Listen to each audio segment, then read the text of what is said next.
حاضرین گرامی، ابھی آپ امیر تنظیم اسلامی اور داعی تحریک خلافت پاکستان محترم جناب ڈاکٹر اسرار احمد صاحب کا افتتاحی خطاب سن رہے تھے۔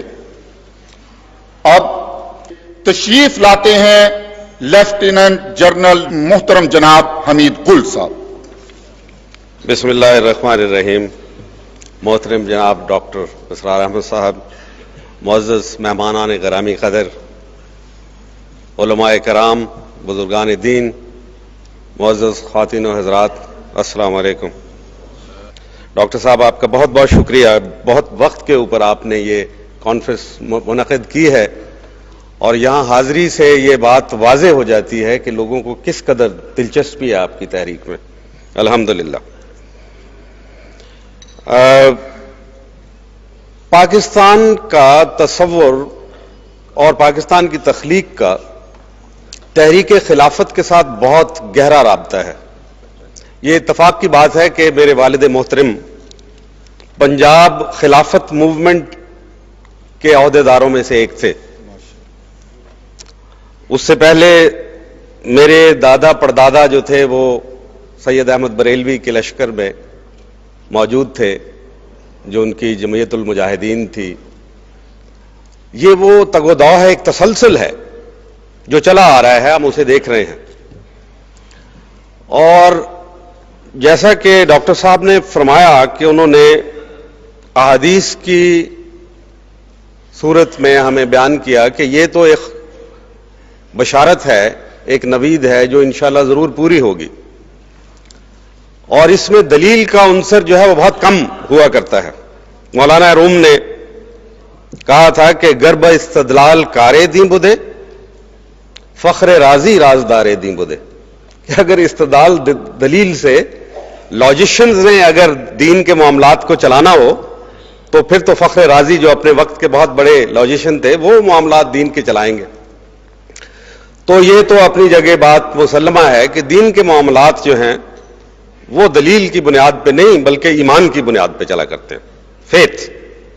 اور فیتھ جو ہے وہ ٹرانسینڈنٹل ہوتا ہے، یعنی ماورا ہوتا ہے، زمان و مکان سے، ہماری دلیل سے، ہمارے علم سے، ہمارے نالج سے۔ وہ تو انہوں نے بیان کر دیا، لیکن میں تو کوئی عالم دین نہیں ہوں، میں تو ایک سپاہی ہوں، لہذا میں سپاہیانہ انداز میں کچھ باتیں آپ سے کروں گا۔ پہلی بات تو یہ ہے کہ تحریک خلافت جب یہاں پہ ختم ہوئی تو خود مسلمانوں کے ہاتھوں ختم ہوئی، کوئی اور اس کو ختم نہیں کر سکتا تھا۔ علامہ اقبال چلا اٹھے کہ چاک کر دی ترک نادان خلافت کی قبا۔ 1924 میں خلافت کو ہمارے ہی ہاتھوں ہم نے ختم کیا۔ کاش کہ آج علامتی طور پہ ہی ایک مرکز ہمارا ہوتا، ہماری مرکزیت ہوتی، تو پھر پاکستان بننے کے بعد اور جو میں واقعات آپ کو بیان کروں گا اس کے بعد جو تبدیلیاں آئی ہیں دنیا کے اندر، تو آج ہمارے ہاتھ میں کوئی بہت بڑی چیز ہوتی، اسی کو ہم بڑھا لیتے، لیکن ہمیں از سر نو آغاز کرنا پڑ رہا ہے۔ بہرحال اگر 1924 کو ہم ایک نقطہ زوال کے طور پہ دیکھتے ہیں ملت اسلامیہ کا، تو پھر وہیں سے نشت ثانیہ ہو جاتی ہے۔ میں نے ایک جو صدی گزری ابھی حال ہی میں، اس کے جو 76 سال 1924 کے بعد کے ہیں، ان کے اندر کیا کیا واقعات رونما ہوئے، اس کی طرف آپ کی توجہ دلانا چاہتا ہوں۔ خلافت موومنٹ ختم ہوئی، اس وقت تقریباً 18 مسلم ریاستیں تھیں، آج الحمدللہ 56 مسلمان ریاستیں ہیں۔ اس وقت مسلمان جو تھے ان کی غلامی انتہا کو پہنچ چکی تھی، آج ہم آزادی کی طرف قدم بڑھا رہے ہیں۔ اس وقت جہاد نام کی کوئی چیز نہیں تھی، آج الحمدللہ جہاد 8 صدیوں کی خوابیدگی کے بعد دوبارہ بیدار ہو گیا ہے۔ اس وقت ایٹمی صلاحیت کی نام کی کوئی چیز ہمارے پاس نہیں تھی، آج اس پاکستان میں ہمارے پاس ایٹمی صلاحیت موجود ہے، اور اسرائیل جو ہے اس کی وجہ سے کانپ رہا ہے۔ یہ مسئلہ امریکہ کا نہیں ہے، یہ اسرائیل کا ہے جو پاکستان کی ایٹمی صلاحیت کو برداشت نہیں کر سکتا جہاد کو برداشت نہیں کر سکتا. ان کو معلوم ہے, ان کی اپنی بشارتیں ہیں, آرمیگیڈون جس کو کہتے ہیں, کہ وہ ہونا ہے, اور اس لیے وہ اس کے اوپر نظر جمائے, اس کے لیے کام کر رہے ہیں. البتہ ہم ایسا کام نہیں کر رہے جیسا کہ ہونا چاہیے. ان 76 سالوں کے اندر آپ نے دیکھا کہ مسلمانوں کے اندر بیداری پیدا ہوئی, اور سب سے بڑی بات یہ کہ پاکستان مارز وجود میں آیا.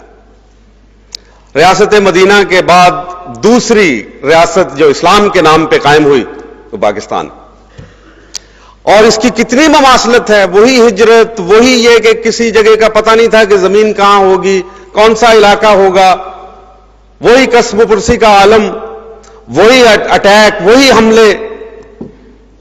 پاکستان بھی حملوں کی نظر کے زد میں رہا ہے اور زد میں ہے ابھی بھی. وہی صورتحال ہمیں درپیش, تقریباً وہی.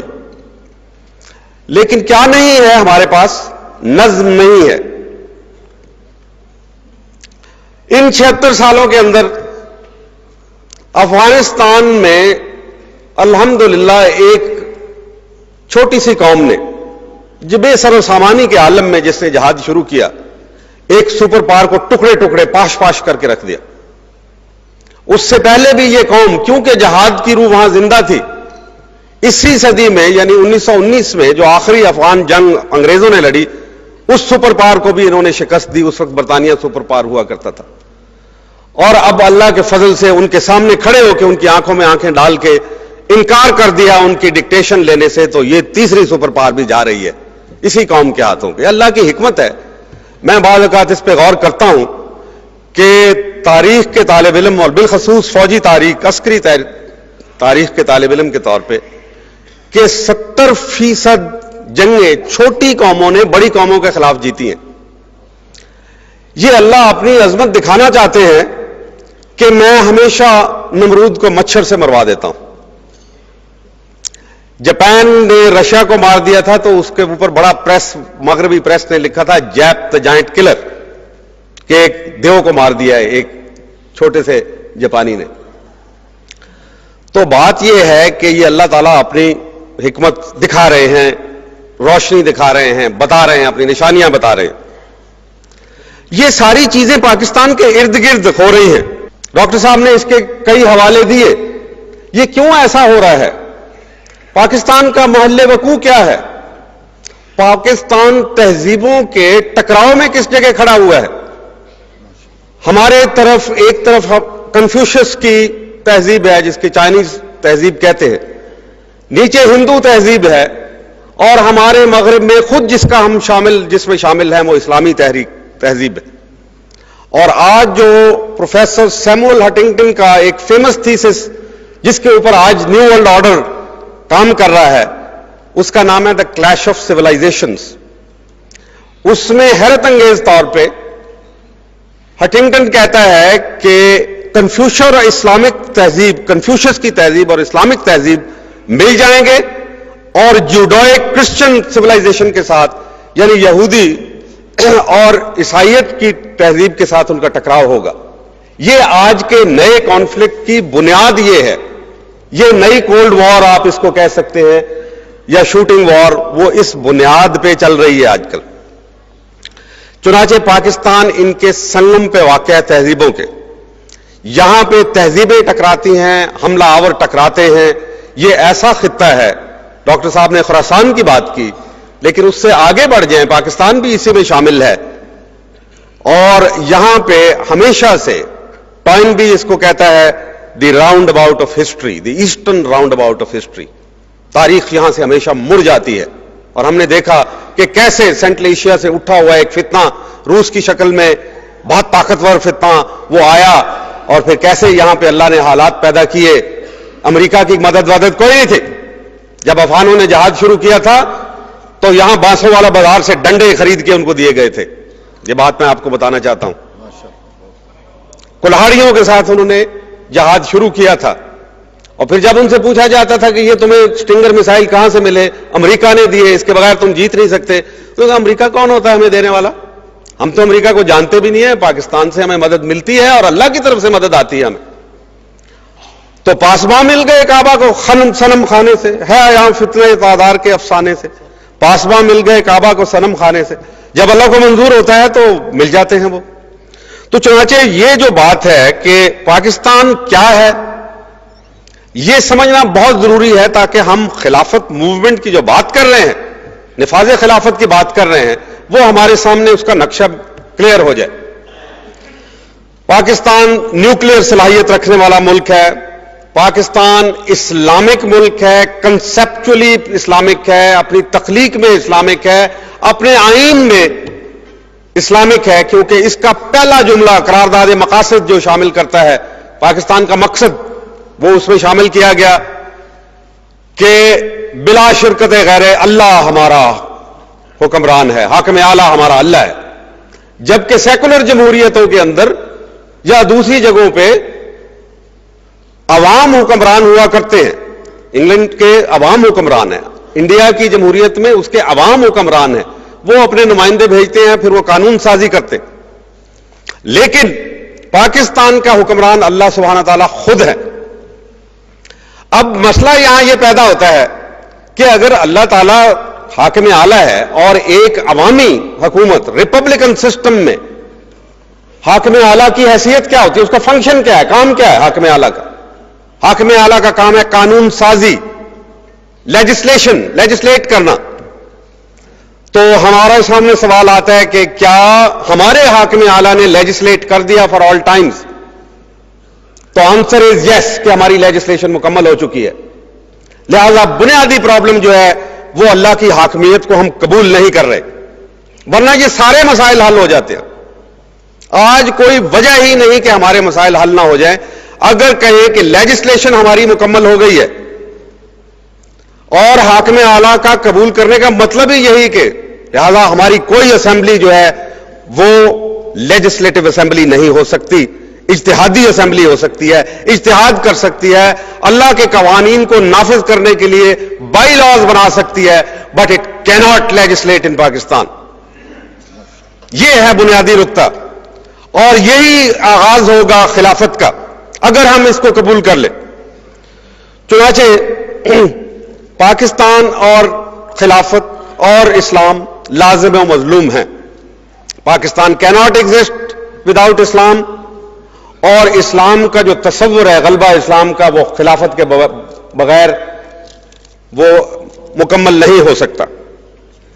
اب ہم آتے ہیں اس بات کی طرف کہ اس وقت کیا خلافت کی ریلیونس ہے، سائنٹیفکلی اس کو ایگزامن کرتے ہیں کہ کیا خلافت کا تصور جو ہے آج کے دور میں ریلیونٹ ہے یا نہیں۔ میں اور بات نہیں کرتا، میں صرف تاریخ کے حوالے دیتا ہوں۔ رخ کیا ہے تاریخ کا، جو گزر گئی تاریخ اس سے ہم سبق ضرور سیکھتے ہیں، لیکن ہم دیکھتے ہیں کہ ٹرینڈز کیا ہیں تاریخ کے، اس کا بہاؤ کس طرف ہے۔ تو پہلا بہاؤ تو یہ ہے کہ جو نیرو نیشنلزم ہے، جس کی بنیاد پہ nation state, modern nation state Mars وجود میں آئی، وہ اب زوال پذیر ہے۔ یورپین یونین کیوں آ گئی؟ ان کے درمیان تو کوئی چیز کامن بھی نہیں ہے، صرف اقتصادی مفادات کامن ہے نا۔ انہوں نے یورپین یونین بنائی، اس کے بعد اکنامک یونین سے بڑھ کے انہوں نے یورپین اسمبلی بنا لی۔ ابھی نافتا بنا امریکہ کے اندر، آسین بنا ساؤتھ ایسٹ ایشیا کے اندر، مختلف اور جگہوں پہ ایکو ہم نے بنایا، لیکن اس پہ زیادہ کام نہیں ہو رہا، وہ رکاوٹیں ڈالی جا رہی ہیں اس کے لیے۔ لہذا کرنٹ ٹرینڈ کیا ہے ہسٹری کا؟ ہسٹری کا کرنٹ ٹرینڈ یہ ہے کہ چھوٹی قومیتوں کا جو تصور ہے وہ ختم ہو رہا ہے، اس کے اندر پھیلاؤ آ رہا ہے، وسیع تر ہو رہا ہے، یعنی یہ اسلام کی طرف رخ ہو گیا اس کا۔ Movement of history is towards Islam, پہلی بات تو یہ۔ دوسری بات جو سمجھنے کی یہ ہے کہ گلوبل ریولوشن جو آیا، جس کو ہم انفارمیشن ریولوشن کہتے ہیں، اس نے دنیا کو چھوٹا کر دیا ہے، محدود کر دیا ہے۔ اس کو گلوبل ولیج کہا جاتا ہے آج کل۔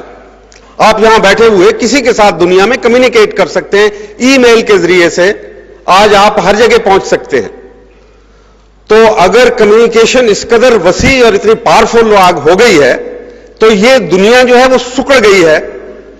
لیکن اس دنیا، سکڑی ہوئی دنیا کو، گلوبل ولیج کو، کون سا نظام ہوگا جو اس کو چلا سکے گا، یہاں پہ سکون اور اطمینان انسانیت کو ملے گا.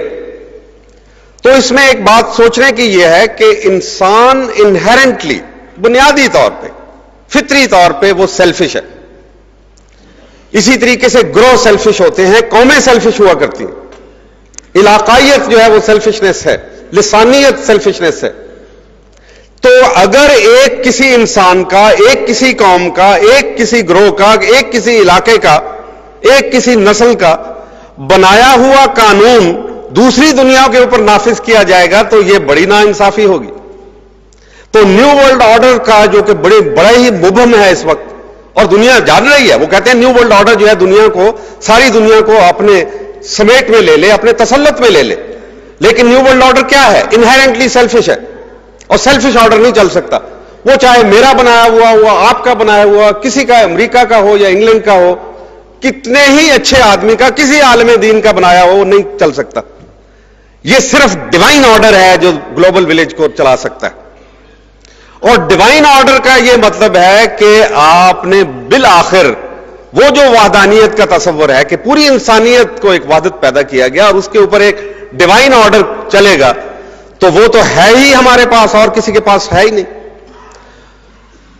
نیکسٹ بات یہ ہے کہ دنیا کے اندر جتنے نظام، مین میڈ نظام لائے آپ، سوشو اکنامک سسٹم، وہ سارے کے سارے ناکام ہو گئے. پہلا نظام جو تھا کیپٹلزم کا تھا، بڑا دورہ تھا اس کا، کلونیل کیپٹلزم، امپیریلزم. اس کے مقابلے میں مد مقابل آ گیا اشتراکیت، سوشلزم، کامنزم. وہ انسانیت کے لیے اچھا پیغام تھا، دنیا اس کی طرف دوڑ پڑی، ماں سوائے مسلمانوں کے جن کے پاس اپنے جوہر موجود تھا، اپنا ہیرا موجود تھا. ان کو کیا ضرورت ہے کہ وہ دوسرے چھوٹے چھوٹے پتھروں کی طرف بھاگے. اسلام نہیں گیا اس کی طرف. نکسن نے اپنی آخری کتاب سیز دا مومنٹ میں چیپٹر 5 میں اس کے اوپر بہت تفصیل سے بحث کی ہے، اور اس نے کہا ہم سب ہار گئے، کرسچن ورلڈ ہار گئی سوائے اسلام کے جو کہ سامنے ڈٹا رہا اور اس کا مقابلہ کیا. اور اس کی وجہ سے افغانستان میں روس کو شکست ہوئی، وہ پاش ہوا، اس کے ساتھ ہی اس کا نظام بھی گیا. لیکن اس نظام کے جانے کا یہ مطلب نہیں ہے کہ کیپٹلزم جو پہلے سے ریجیکٹڈ نظام تھا اب قابل قبول ہو گیا. امپیریلزم جو ہے ابھی اس کو اجازت مل گئی ہے کہ وہ جہاں جو مرضی کرے، جو کہ امریکہ کرنے کی کوشش کر رہا ہے، جو یہودی کروانے کی کوشش کر رہے ہیں اس سے. لہذا نظام تو دنیا میں رہا ہی کوئی نہیں، اب تو ہے ہی کچھ نہیں، نائدر سوشلزم نور کیپٹلزم نور امپیریلزم. لیکن کیا انسانیت کے مسائل حل ہو گئے؟ کیا انصاف مل گیا؟ کیا غربت مٹ گئی؟ کیا لوگوں کی تشفی اور تسلی ہو گئی؟ آنسر از نو. تو اس کا یہ مطلب ہے کہ another notion is required. ایک اور برتر نظریے کی ضرورت ہے دنیا کو، مسلمانوں کو نہیں، صرف دنیا کو ضرورت ہے اس کی. دنیا کے محروم لوگوں کو، دنیا کے پسے ہوئے لوگوں کو اس نظریے کی ضرورت ہے. اور وہ نظریہ تو ہے ہی اسلام، اس کے علاوہ تو اور ہی کوئی نہیں. اور اس کی پرسٹائن گلوری، اس کا اوریجنلٹی ابھی تک موجود ہے اپنی پوری اصلی حالت کے اندر، باوجود اس کے کہ اس کو ہم نے ابھی تک پریزنٹ نہیں کیا. اور اس کو سنبھالنے کے لیے، بڑھانے کے لیے، اس کو نافذ کرنے کے لیے کسٹوڈین اسٹیٹ کون سی ہے of the only living ideology of the world? Pakistan is the only custodian state. Pakistan is the custodian state of the only living ideology of the world. چنانچہ نئی صدی 21st سینچری کا ڈومیننٹ نوشن کون سا ہوگا؟ کبھی ٹیکنالوجی کی بنیاد کے اوپر کوئی دور نہیں چلا. ٹیکنالوجی وداؤٹ موریلٹی از راسکیلٹی. یہ راسکل کا کام ہے، موریلٹی بیچ میں داخل نہ کی جائے اور ٹیکنالوجی لے آئی جائے. ٹیکنالوجی ظالمانہ ہوا کرتی ہے، ٹیکنالوجی بم گرا دیتی ہے ہیروشیما ناگاساکی کے اوپر، کیونکہ اس کے پیچھے موریلٹی نہیں ہوتی. تو موریلٹی تو صرف اب اسلام دے سکتا ہے، باقی کسی کے پاس کوئی موریلٹی نہیں. اور موریلٹی کو نافذ کرنا کس کا کام ہے؟ پاکستان کا، کیونکہ اس کے لیے مارد وجود میں آیا تھا. لہذا جو بھی اس نظریے کو لے کے آئے گا اس کو عملاً نافذ کر کے دکھائے گا، تو اس کو دو باتیں یاد کرنی چاہیے. ایک تو یہ کہ that country, that nation will lead the world, قیادت دنیا کی اس کے نام پہ ہوگی. اشتراکی روس جو تھا وہ تو ذمہ داروں کا ملک تھا، کسانوں کا ملک تھا، لیکن جب وہاں نظریہ آ گیا اس نے دنیا کے اندر تحریکیں بپا کرتی ہیں، حالانکہ وہ مصنوعی نظریہ تھا اور مصنوعی تحریکیں تھی. لیکن جب یہ اصلی تحریک آئے گی تو جو اس کو لیڈ کرے گا، جو اس کو عملاً نافذ کرے گا، وہ دنیا کو لیڈ کرے گا. اور دوسری بات یہ ہے، اس کی زبردست مخالفت ہوگی. یہ نہ سمجھیے کہ آسانی سے یہ کرنے دیں گے. اگر روس کے مصنوعی نظریے کو انہوں نے چیلنج کر کے بالآخر اس کا تیا پانچا کر دیا تو کوئی وجہ نہیں ہے کہ آپ کا مقابلہ نہیں ہوگا. آپ کا مقابلہ جاری ہے، آپ حالت جنگ میں ہیں، صرف آپ اس کو جان نہیں رہے کہ آپ حالت جنگ میں. چنانچہ آج اگر ہم دیکھتے ہیں کہ ہسٹوریکل ٹرینڈز میں جو گیپس ہیں تو وہ گیپ صرف پاکستان فل کر سکتا ہے. لہذا اگر خلافت کا کہیں نفاذ ہو سکتا ہے تو دیکھیں آئیں کیا پاکستان کے اندر خلافت کا نفاذ ہو سکتا ہے اور اس کے لیے عملی شکل کیا ہوگی. اس کے نٹس اینڈ بولٹس، اس کی حیت ترکیبی تو وہ ڈاکٹر صاحب اور مقررین بتائیں گے، لیکن میں صرف چند چیزوں پہ جو آپ کا توجہ مبذول کرانا چاہتا ہوں وہ یہ کہ نمبر 1، پاکستان نے تمام تجربے کیے اور سب میں ناکام ہو گیا. ہر تجربہ ہمارا ناکام ہو گیا اور یہی ہمارا سب سے بڑا اثاثہ ہے، کیونکہ ہم نے ہر دروازہ کھٹکھٹایا اور سب کو بند پایا. اب جس کو ہم نے کھولنا ہے اس طرف ہمیں جانا پڑے گا. یہی ہے وہ راستہ ہمارے لیے. اب راستہ کوئی بچا نہیں ہے. اگر یہ حکومت سمجھتی ہے یا اس سے پہلی حکومتیں یا جو آنے والے لوگ جو آنکھیں جمائے بیٹھے ہیں کہ ہم آ جائیں، ہمیں اقتدار مل جائے، اگر وہ سمجھتے ہیں کہ کوئی اور نظام چلا کے یہاں پہ معاملات ٹھیک ہوں گے تو یہ نہیں ہوگا.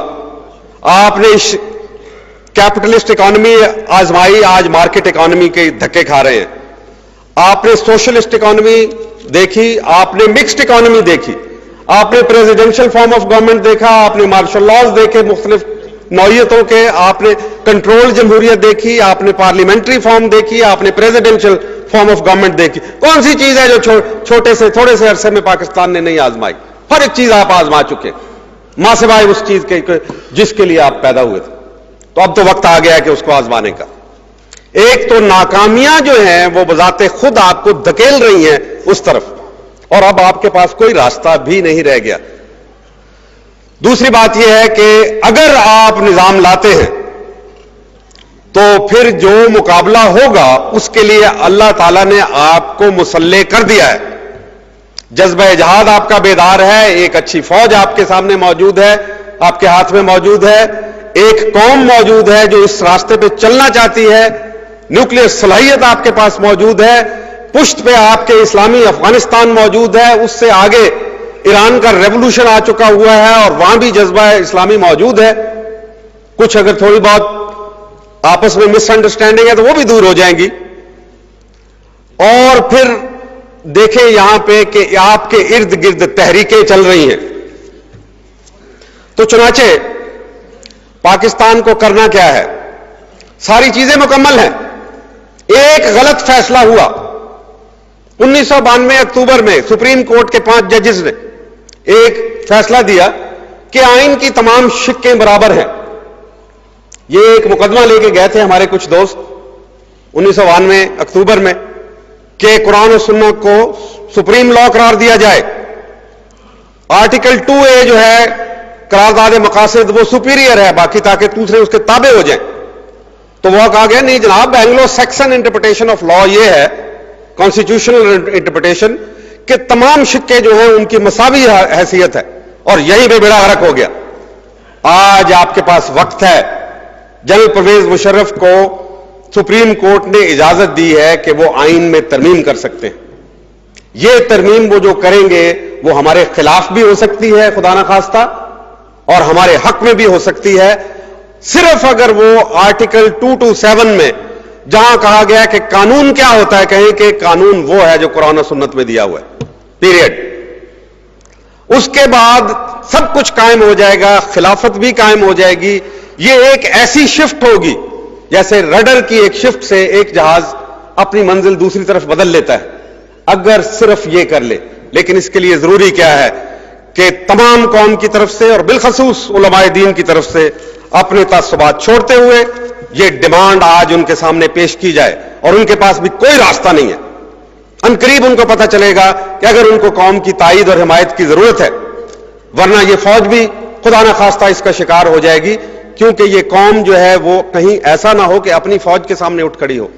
یہ بہت بڑا المیہ ہوگا، ہمارا سارا کام جو ہے وہ تباہ اور ملیا میٹ ہو جائے گا. اس سے بچانے کے لیے ضروری ہے کہ آج وہ آئین کی شق نمبر 227 میں ترمیم کر کے ایک جملہ صرف کر دے کہ قرآن اینڈ سنہ is our supreme law. That's the end of it. یہ بڑا نادر موقع ہے جناب، اس کو مس نہ کیجئے. ڈاکٹر صاحب اور آپ کے جو دیگر اصحاب موجود ہیں، پلیز، یہ بہت نادر موقع ہے.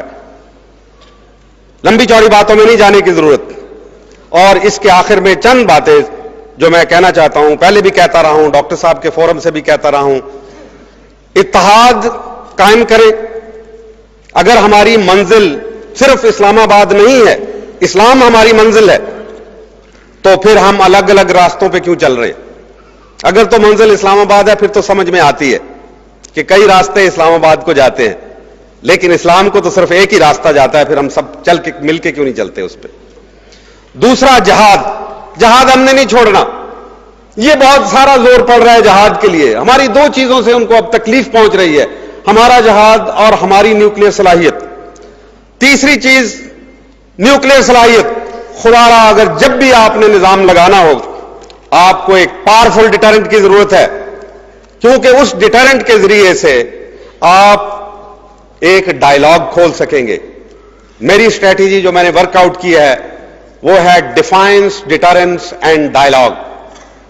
ان کے ناجائز مطالبات کو انکار کر دے، مزاحمت کریں اس کی، چاہے وہ IMF ورلڈ بینک کے ہوں، چاہے NGOs کو ہمارے اوپر نافذ کرنے کے ہوں، چاہے افغانستان کے اوپر پابندیاں لگانے کے ہوں، چاہے آج ہی کل یورپین امبیسڈرز کا بیان آیا ہوا تھا جو رپورٹیں بھیجی ہیں کہ یہاں پہ مذہبی قوتوں کے خلاف حکومت نرم رویہ ترک کر دے اور اس کے اوپر ان پہ چڑھ دوڑے، مدرسوں کے خلاف ہو یا کسی اور کے، مزاحمت کریں اس کی. یہ ناجائز مطالبات ہیں. نمبر 2، ڈیٹرنس، جہاد کی شکل میں، متحد قوم کی شکل میں اور نیوکلیئر صلاحیت کی شکل میں. یہ ہمارا ڈیٹرنٹ موجود ہونا چاہیے کہ تم اگر ہاتھ لگاؤ گے تو پھر نتائج بھی تم اس کے بھگتو گے. اور آخری بات یہ ہے کہ ہم تو ان کے ساتھ ڈائیلاگ چاہتے ہیں، مکالمہ چاہتے ہیں. یہودیت اور صہیونیت کے ساتھ، عیسائیت کے ساتھ ہمارا ٹکراؤ نہیں ہے. ہم تہذیبوں کا ٹکراؤ نہیں چاہتے، ہم تہذیبوں کا ملاپ چاہتے ہیں. اسلام ملانے والی چیز ہے، تقسیم کرنے والی چیز نہیں ہے. لہٰذا ہمارے ساتھ مکالمہ کرو، جیسا کہ اللہ تعالیٰ نے خود فرمایا، آؤ نا اس کلمے کی طرف جو ہم سب کے درمیان مشترک ہے. وآخر دعوانا ان الحمدللہ رب العالمین. یہ تھے محترم جناب جنرل حمید گل صاحب. تشریف لاتے ہیں بنگلہ دیش میں حافظ جی حضور، جن کے لیے یہ 2 اسناد کافی ہیں کہ بیت ارشاد میں حکیم الامت حضرت مولانا اشرف علی تھانوی رحمت اللہ تعالی علیہ ان کے خلیفہ مجاز تھے، اور بیت جہاد میں شیخ الہند حضرت مولانا محمود الحسن علیہ الرحمہ ان کے دستے مبارک پر آپ کو جہاد کا شرف حاصل ہوا. بنگلہ دیش کی بہت بڑی تحریک حرکت الخلافہ کے امیر محترم جناب قاری احمد اللہ اشرف صاحب